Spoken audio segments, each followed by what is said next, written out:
Subhanallah, Allah Tuhan yang Maha Esa.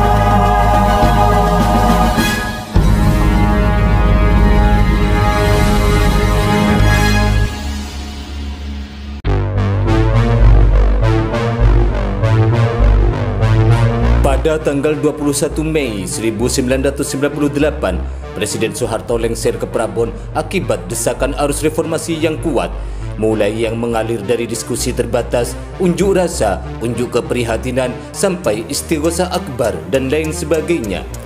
Peristiwa ini menandai lahirnya era baru di Indonesia yang kemudian disebut dengan era reformasi.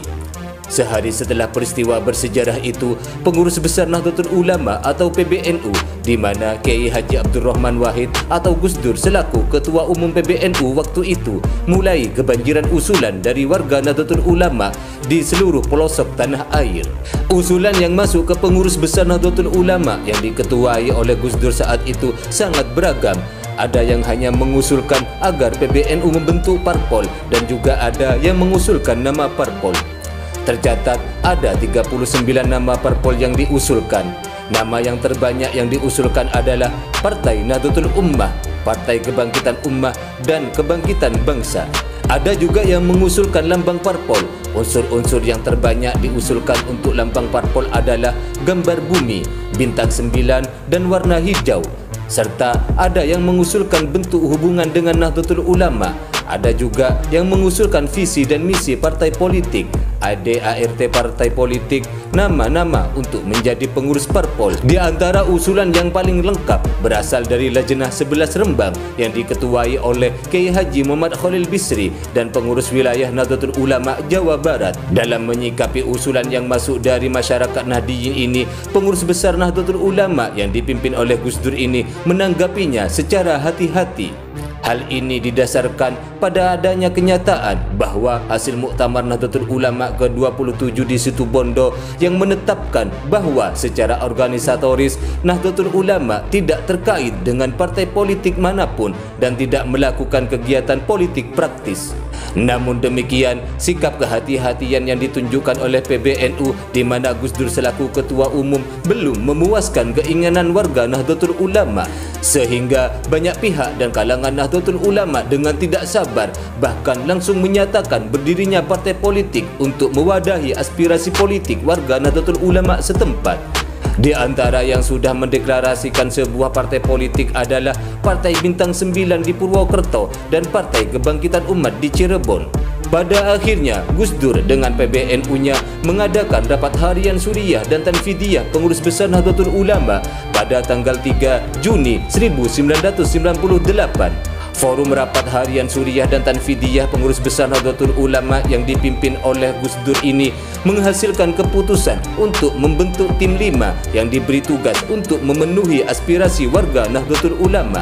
Tim 5 ini diketuai oleh Kiai Haji Ma'ruf Amin selaku Rais Suriah, Koordinator Harian Pengurus Besar Nahdlatul Ulama, dengan anggota sebagai berikut. 1. Kiai Haji Muhammad Dawam Anwar selaku Khatib Am Pengurus Besar Nahdlatul Ulama.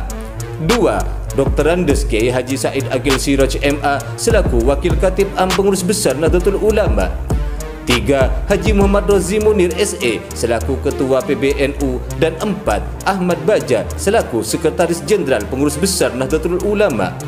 Tim 5 ini bertujuan untuk mengatasi hambatan organisatoris dan tim 5 itu pun dibekali surat keputusan atau SK Pengurus Besar Nahdlatul Ulama. Selanjutnya, untuk memperkuat posisi dan kemampuan tim kerja 5 ini, seiring semakin derasnya usulan warga Nahdlatul Ulama yang menginginkan adanya partai politik, maka Gus Dur kembali mengadakan rapat harian suriah dan tanfidiyah Pengurus Besar Nahdlatul Ulama pada tanggal 20 Juni 1998 untuk memberikan surat tugas kepada tim 5 yang telah dibentuknya. Selain itu juga, Pengurus Besar Nahdlatul Ulama membentuk tim asistensi yang diketuai oleh Arifin Junaidi selaku Wakil Sekjen PBNU dengan anggota sebagai berikut: Haji Muhyiddin Arubusman, HM Fahri Toha Ma'ruf, Dr. Andes Haji Abdul Aziz MA, Dr. Andes Haji Andi Muwarli Sundrawa, Haji Muhammad Nasihin Hasan, Haji Lukman Saifuddin, Dr. Andes Amit Said Husni, Muhaimin Iskandar.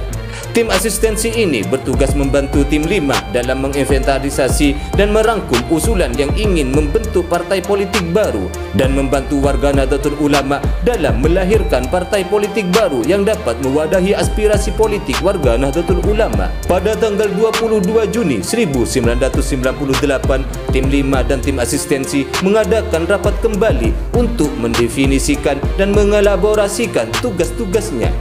Dan pada tanggal 26 sampai 28 Juni 1998, tim 5 dan tim asistensi mengadakan konsinyering di Villa La Citra Cipanas untuk menyusun rancangan awal pembentukan partai politik.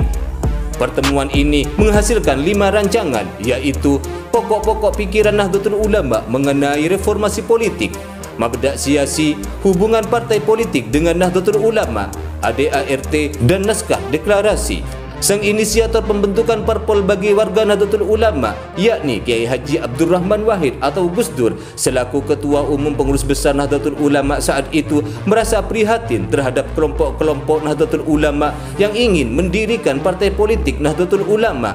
Lantaran ini terkesan mengaitkan agama dan politik partai. Medio akhir Juni 1998, sikap Gus Dur mulai mengendur dan bersedia menginisiasi kelahiran partai politik berbasis Ahlus Sunnah wal Jamaah. Keinginan Gus Dur diperkuat dukungan deklarator lainnya, yaitu Kiai Haji Munasir Ali, Kiai Haji Ilyas Ruhiyat, Kiai Haji Ahmad Mustafa Bisri, serta Kiai Haji Ahmad Muhid Buzati. Proses selanjutnya penentuan nama partai yang disahkan oleh pengurus besar Nahdlatul Ulama melalui hasil musyawarah tim asistensi lajnah, tim lajnah, tim Nahdlatul Ulama, tim asistensi Nahdlatul Ulama, perwakilan wilayah dan para tokoh pesantren dan tokoh masyarakat. Usai pembentukan partai, deklarasi pun dilaksanakan di Jakarta pada tanggal 29 Rabiul Awal 1419 Hijriah, bertepatan pada tanggal 23 Juli 1998. Bunyi dalam isi deklarasi tersebut adalah bahwa cita-cita proklamasi kemerdekaan bangsa Indonesia adalah terwujudnya suatu bangsa yang merdeka, bersatu, adil dan makmur, serta untuk mewujudkan pemerintahan Negara Kesatuan Republik Indonesia atau NKRI yang melindungi segenap bangsa Indonesia, dan untuk memajukan kesejahteraan umum, mencerdaskan kehidupan bangsa, serta ikut melaksanakan ketertiban dunia yang berdasarkan kemerdekaan, perdamaian abadi dan keadilan sosial.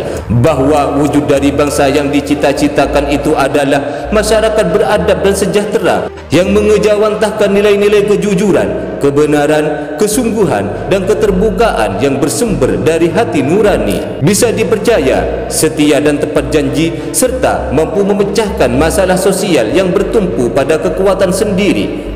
Sikap dan bertindak adil dalam segala situasi, tolong menolong dalam kebijakan, serta konsisten menjalankan garis atau ketentuan yang telah disepakati bersama.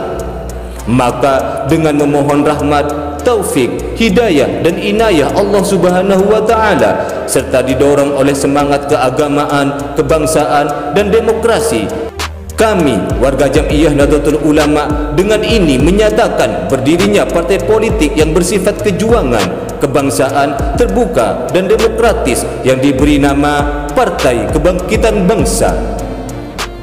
Subhanallah, Allahu Akbar, wa ni'mal